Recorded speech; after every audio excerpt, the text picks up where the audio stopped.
शिक्षक भर्ती का मामला लगातार 6 महीने से हमने देखा कि अभ्यर्थी प्रदर्शन करते रहे और लाठियां भी खाई और अब जाकर सीएम योगी आदित्यनाथ से मुलाकात हुई है। यानी कि लाठियां खाए जाने के बाद अभ्यर्थियों की जो मेहनत वो आखिरकार रंग लाई। प्रदर्शन कर रहे अभ्यर्थियों की सरकार ने बात मानी है। प्रक्रिया में प्रभावित आरक्षित वर्ग के अभ्यर्थियों की भर्ती होगी। बेसिक शिक्षा राज्य मंत्री सतीश चंद्र द्विवेदी ने इसकी जानकारी दी है, आदेश जारी किए हैं। तो अभ्यर्थियों ने कल की थी मुख्यमंत्री योगी से मुलाकात। तो आखिरकार ये वक्त आ चुका है कि अब इन अभ्यर्थियों की बात मानी जाए, क्योंकि चुनावी मौसम है और यही एक वक्त होता है जब जातियों को साधने की पूरी कोशिश भी होती है। लेकिन ये अभ्यर्थी लगातार कई महीनों से प्रदर्शन पर अड़े थे। डिप्टी सीएम से लेकर मंत्रियों से तक मुलाकात हो चुकी थी, लेकिन रास्ता कोई नहीं निकला था। अब ये देखा जा रहा है कि कहीं ओबीसी वर्ग ना नाराज हो जाए। 69,000 शिक्षक भर्ती जो ये मामला था, इसमें आरक्षण की अनदेखी के आरोप बीजेपी के लिए मुश्किल खड़ी कर सकते थे। लेकिन दूसरी तरफ यह भी माना जा सकता है कि दूसरा वर्ग ना नाराज हो जाए, ताकि दोनों तरफ से नाराजगी का सामना करना पड़े। लेकिन अब यह देखा जा रहा है, जब सीएम योगी आदित्यनाथ से अभ्यर्थी मिले कल, और तभी से ये कयास लग रहे थे कि अब ये वक्त आ चुका है कि इन अभ्यर्थियों का जो इंतजार है, जो इतने लंबे वक्त से मेहनत की है, इन अभ्यर्थियों ने प्रदर्शन किया है, लगातार लखनऊ में अड़े रहे अपनी मांग को लेकर, तो ये वक्त आ चुका है कि इनकी बात मानी जा रही है। और आरक्षण की जो लंबी लड़ाई थी, भर्ती में आरक्षण की जो लंबी लड़ाई थी, अब ये देखा जा रहा है कि सरकार की ओर से निर्णय लिया जा रहा है इस पर। तो 2019 में हुई 69,000 शिक्षक भर्ती में आरक्षण नियमों की अनदेखी का आरोप लगातार इन अभ्यर्थियों की ओर से लगाया जा रहा था। लेकिन अब यह देखा जा रहा है कि आखिरकार जब सीएम योगी आदित्यनाथ से इन अभ्यर्थियों से मुलाकात की और तब जाकर यह देखा गया कि राहत की सांस ली इन अभ्यर्थियों ने, और उम्मीद जगी कि जरूर अब सूबे के मुखिया कोई बड़ा फैसला लेंगे, उनके पक्ष में ही लेंगे। और देखिए, ये वक्त आ चुका है कि इन अभ्यर्थियों की बात मानी गई है और यह मामला अब खत्म होने को है। अभ्यर्थियों की ओर से अनदेखी के आरोप लगाए जा रहे थे कि आरक्षण के नियमों में इस भर्ती में अनदेखी की गई है। जहां ओबीसी वर्ग की 18,598 सीट थी, जिसमें केवल 2,637 सीट ही ओबीसी को दी गई। मतलब कि 27% की जगह केवल 3 के आसपास आरक्षण ही मिला। और लखनऊ से हमारे संवाददाता आशीष वर्मा हमारे साथ इस खबर पर जुड़ चुके हैं। आशीष, देखे लंबे समय से चल रहा था ये प्रदर्शन लखनऊ में लंबे समय से अभ्यर्थी प्रदर्शन कर रहे थे और आखिरकार सरकार से बात मनवा ही ली इन अभ्यर्थियों ने। जी बिल्कुल, देखिए साथी, जिस तरीके से जो शिक्षक थे वो लंबे समय से अमरण अनशन पर बैठे हुए थे, काफी लंबे समय से धरना भी दे रहे थे। कभी शिक्षक कार्यालय पे आकर के धरना देते थे, तो कभी मंत्री के आवास पर जाकर के धरना देते थे, तो कभी डिप्टी सीएम दिनेश शर्मा के आवास पर जाके धरना देते थे। बिल्कुल, लेकिन अब आदेश क्या आया है आशीष, हम आपसे जानना चाहेंगे इस पूरे मामले की अपडेट। जी बिल्कुल, देखिए अगर बात की जाए जिस तरीके से अमरण अनशन पर बैठे हुए थे, अगर आदेश की बात की जाए तो 17,000 जो खाली पड़े होते हैं, 17,000 में जो पद खाली पड़े थे उन पे नियुक्ति की बात तय की गई है।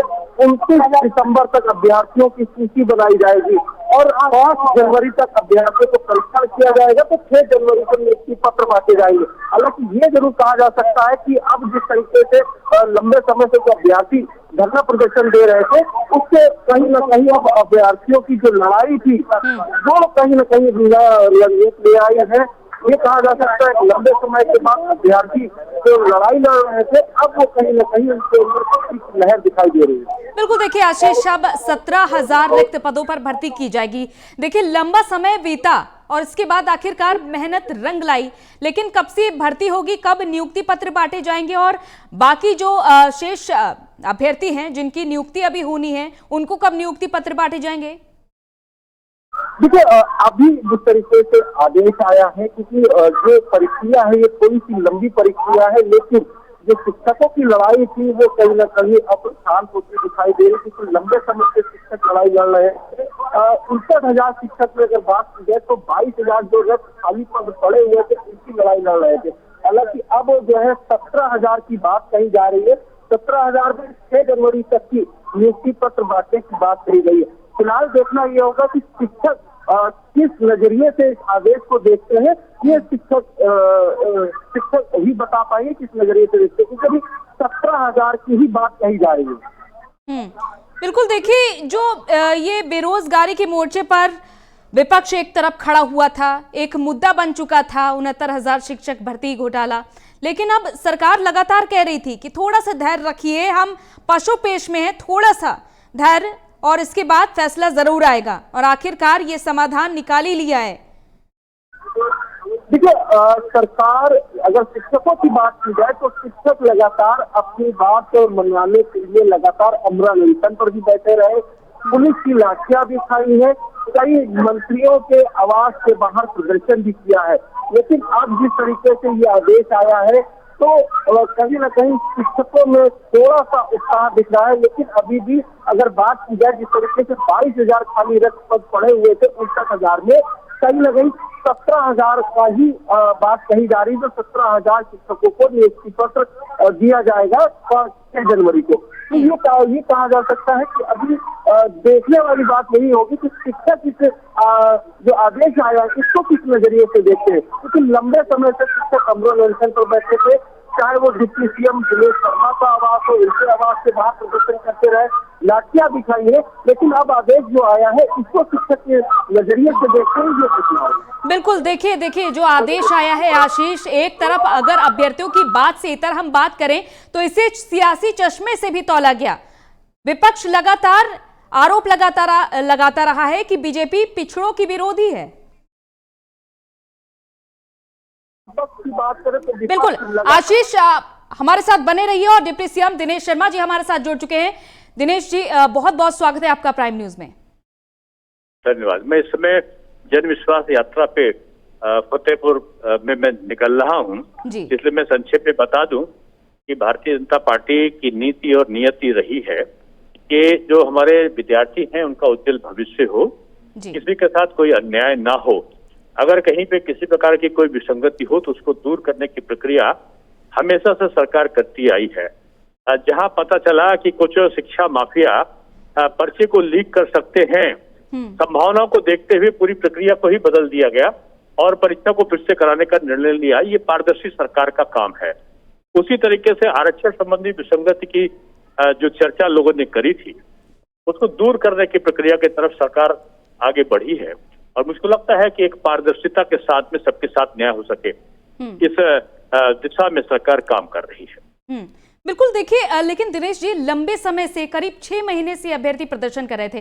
देखिए, आपसे भी मुलाकात करने की कोशिश की गई और डिप्टी सीएम केशव प्रसाद मौर्य से भी मुलाकात करने की कोशिश की गई, और आखिरकार जब सीएम योगी आदित्यनाथ से मुलाकात हुई तब जाकर बात बनी। इतना लंबा समय क्यों लिया गया आखिर?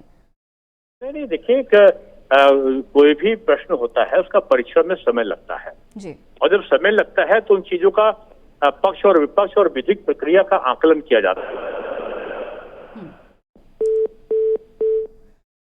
तो डिप्टी सीएम दिनेश शर्मा हमारे साथ जुड़े, उन्होंने कीमती समय दिया क्योंकि जन विश्वास यात्रा में भी वो शामिल रहे। लेकिन जिस तरह से उन्होंने बात कही है कि चाहे कोई भी मामला हो, चाहे वो पेपर लीक का मामला हो या फिर भर्ती घोटाले का जो आरोप लग रहा है, उस पर सरकार हमेशा से विचार करती आई है और समय रहते फैसले लिए जाते हैं। आशीष, देखिए, डिप्टी सीएम दिनेश शर्मा से भी मुलाकात करने की कोशिश की गई थी क्योंकि शिक्षा विभाग है जाहिर तौर पर उनके पास, और दूसरी तरफ सतीश द्विवेदी से भी मुलाकात करने की कोशिश की गई थी। लेकिन चुनाव के चंद वक्त पहले सीएम योगी आदित्यनाथ से मुलाकात के बाद आखिरकार यह नतीजा निकलता है कि 17,000 रिक्त पदों पर और भर्ती की जाएगी। इसे क्या समझाया जाए आखिर कि शेष समय में यह फैसला लिया जाता है?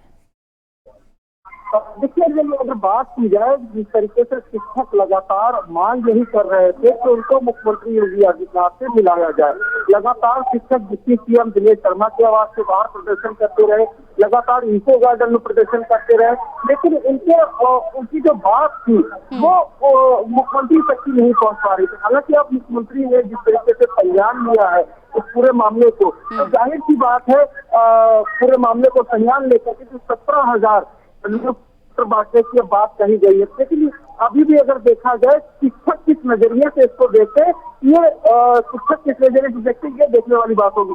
लेकिन ये जरूर कहा जा सकता है कि लंबी लड़ाई जो शिक्षक लड़ रहे थे, सिस्टम से लड़ रहे थे, या ये कहा जा सकता है सरकार से लड़ाई लड़ रहे थे, अपनी मांगों के लिए लड़ाई लड़ रहे थे, तो कहीं ना कहीं सरकार ने भी उनकी बात मानी है। क्योंकि अब 2022 का चुनाव है, 22 के चुनाव में खुद मुख्यमंत्री योगी आदित्यनाथ नहीं चाहते हैं कि आम जनता और उनकी कार्य से या उनकी जो कार्यशैली से नाराज हो। बिल्कुल बिल्कुल, देखिए आशीष, ये बहुत ही महत्वपूर्ण आपने जो बात कही है कि ऐन वक्त पर हर एक तबके का ध्यान दिया जा रहा है, किसी की भी नाराजगी बर्दाश्त नहीं की जाएगी। बहुत बहुत शुक्रिया आशीष। और उधर डीजी